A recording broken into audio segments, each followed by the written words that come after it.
আসসালামু আলাইকুম ওয়া রাহমাতুল্লাহ। স্বাগতম বন্ধুরা। আজকে আমি আপনাদের জন্য আরও একটি নতুন ঘরোয়া টিপস নিয়ে এলাম।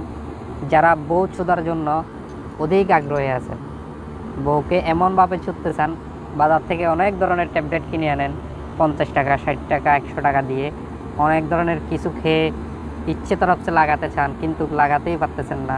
তাদের জন্য আকর্ষণীয় এবং কার্যকরী একটি টিপস। ভাই, ওষুধ খেয়ে আমি একদম ডাইরেক্টলি বলি, ওষুধ খেয়ে চোদার চাইতে না চোদাটাই ভালো। আপনার যদি শরীরে যদি শক্তি না থাকে, তা আপনি ওষুধ খেয়ে কী করবেন?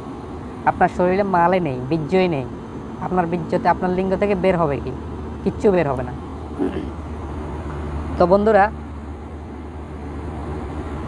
আপনার শরীরকে যদি আপনি কিছু দিতে পারেন, তাহলে আপনার শরীর থেকে কিছু বের হবে। আপনি যদি গাভীকে যদি ভালো খাবার দেন, গাভীর থেকে কি ভালো ভালো বেশি বেশি দুধ পাবেন। তা আপনার শরীরকে যদি আপনি কিছু দিতে পারেন, আপনার লিঙ্গ থেকে বীর্য বের হবে, বীর্য ঘন হবে।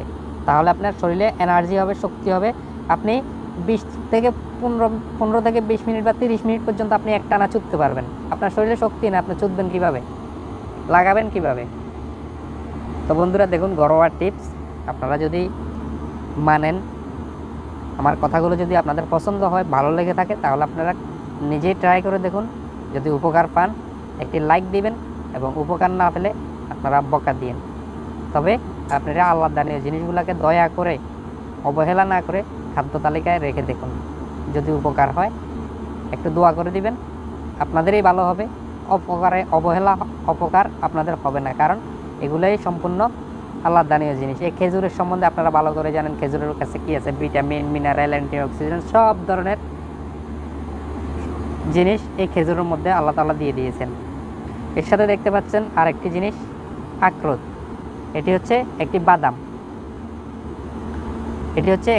এটি যখন আপনি ভাঙবেন, দেখবেন দুটি বাদাম বের হবে, একদম মেয়েদের যোনির মতো। এর সাথে নেবেন আদার তেল।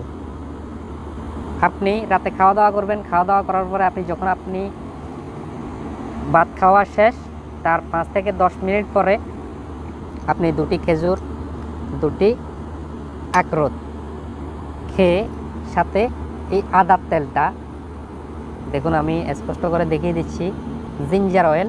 এটি হচ্ছে আদার তেল, জিঞ্জার অয়েল। এই আদার তেলটা 2 চামচ খেয়ে নেবেন। খাওয়ার আধা ঘন্টা বা 40 মিনিট পরে আপনি আপনার সঙ্গিনীর সাথে সহবাস করে দেখুন, কোনো ধরনের ওষুধ ছাড়া যদি আপনার বীর্য যদি 20 মিনিট আগে যদি আপনার যদি মাল আউট হয়, আপনি আমাকে কমেন্ট করে জানাবেন। বন্ধুরা, আপনাদের কাছে আমার অনুরোধ এতটুকুই, যদি 20 মিনিটের মধ্যে যদি আপনাদের বীর্য আউট হয়ে যায়। তো বন্ধুরা, আজকে পর্যন্ত এই টিপসটা যদি আপনাদের কাজে আসে, অবশ্যই ভিডিওটা একটি লাইক দিবেন এবং বন্ধুদের মাঝে অবশ্যই শেয়ার করে দিবেন। এবং কোন ধরনের ভিডিও পেতে চান অবশ্যই কমেন্ট করে জানাবেন। ধন্যবাদ। আজকে পর্যন্ত। আসসালামু আলাইকুম ওয়া রাহমাতুল্লাহ।